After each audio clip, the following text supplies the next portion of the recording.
What's up, everybody? Welcome to Podcast Now Plus. I'm Alex, and in this video, I want to talk a little bit about Star Ocean, the second story R, why I'm getting this game. This has been a game that I have circled ever since I believe they first announced it, the first kind of reveal trailer of this game. It got me just through the visuals before I knew anything else. Now, even currently, right now, I can't pretend to be a Star Ocean fan because I'm not. I've never played one of these games in my life. My wife does have one of these games on PlayStation. We have the physical edition of it. I actually went to a retro game store a few weeks ago and I found a PS3 Star Ocean game and I said, oh my god, I don't know if it's good, if it's terrible, but I gotta pick it up because I want to get into this franchise. And this game, I gotta be honest, Star Ocean, the second story R, is going to be the game that gets me into it. So first released back in July of 1998, I was only 2 years old, so you can't really blame me for not playing it. This is oftentimes looked at as one of the better JRPGs of all time, or at least very influential as to what would come after it. And now, again, I can't pretend like I'm a master of what this game was.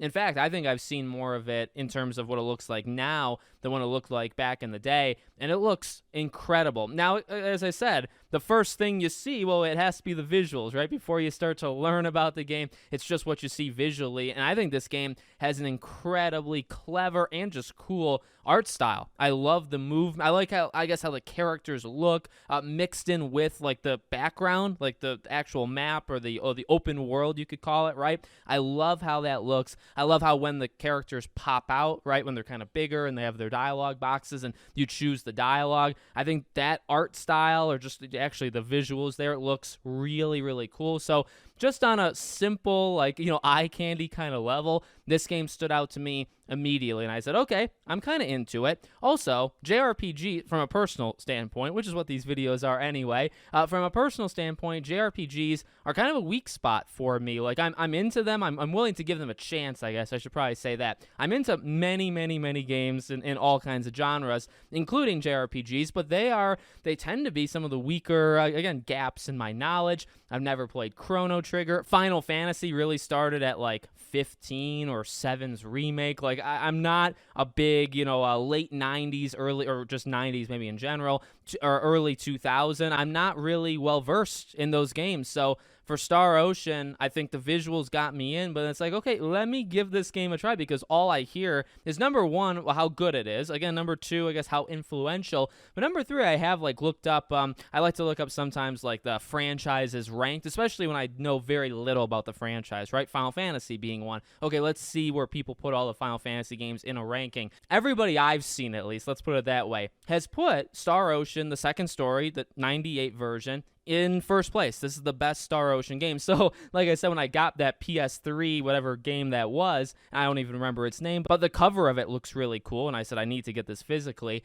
I was thinking, okay, well, based off of rankings, this game has to be a little bit worse, or it's just not as good as Star Ocean, the second story. You can also look at the combat. I mean, obviously combat, I think, is a big part of a lot of JRPGs, or specifically this one. Looks really cool. It looks really fast-paced, and I know that's something I think they've talked about. But basically what I've seen, not just about the combat, but just about pretty much the entire game, when you look at the trailers or kind of gameplay overviews that they've put out, a lot of the comments of people that actually have played the original game say, oh, they added this, or oh, thank God they took out that. From what I'm seeing, at least right now, is not only was the original game that they're remaking here very good, but number two, it seems like they've made the improvements where necessary, and they've also taken things out that just flat out didn't work. I mean, fast travel is actually something that they talked about, kind of redoing the map to make it just easier to look around and move around. So those are kind of quality of life almost improvements. But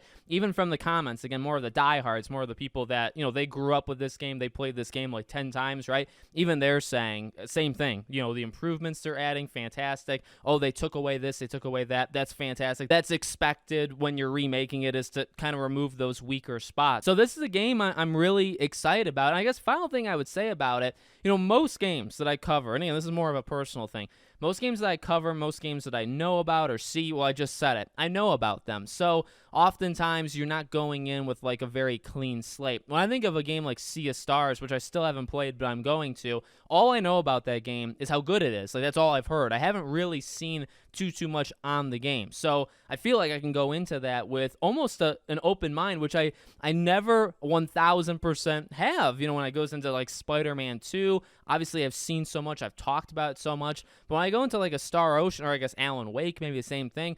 But when I go into Star Ocean, I know next to nothing. I know next to nothing about this game other than really the visuals is the most that I know. And so it has a chance to honestly make me a fan, but make me a fan just completely like out of nowhere, right? Like I have no idea what I'm doing. I'm just going into it almost as if I was playing the original game, just growing up playing it and having it affect my life like it did affect actual people's lives, right? This game, the remake, has a chance to do that to someone like me. By the way, final thing, I know the demo's out. I haven't even played the demo, so I really am going into this game blind. But let me know what you guys think about the game in the comments. I'm excited to play it. I will be playing it. I'll be covering it when I can on the channels. Thank you as always for watching. Make sure you're subscribed, bell icon turned on, and I hope to see you all on the next one.